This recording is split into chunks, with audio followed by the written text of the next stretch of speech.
Lumabas nga pala kami kahapon at kumain kami doon sa paborito kong sizzling house. Kaya lang, sa kasamaang palad, hindi ko nagustuhan yung napunta sa akin, yung in-order ni Papa B. Hindi ako nag-enjoy. Kaya ngayon, magluluto na ako ng version ko at mapapakain ko pa ang aking mga anak. Hindi ako nag-enjoy kasi medyo matigas na pork yung napunta sa akin. Kaya hindi talaga ako nag-enjoy, sorry. At dahil nga hindi ko siya na-enjoy, so dumaan lang kami ng grocery para bumili nitong pork steak na ito. So, nilabas ko na itong aking pangmalakasang pan. Nag-spray ako ng oil. Tapos, ayan. Ipiprito ko na siya. Ipapan fry ko na siya dyan. Premium cuts nga pala ito sa grocery na nakuha ko. Pero bago pala ang lahat, nilagyan ko muna ng salt and pepper.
Masarap na sana yung as is na pork lang na grinil o kaya pinan-fry. Kaya lang mas gusto ng mga bata na mayroong sauce. Kaya gagawa ako ng pinaka-sizzling sauce.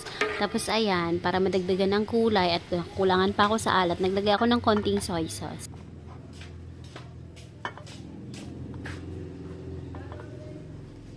So, ginupit-gupit ko lang siya para naka-precut na pagkukuha ang mga bata, hindi na sila mahihirapan.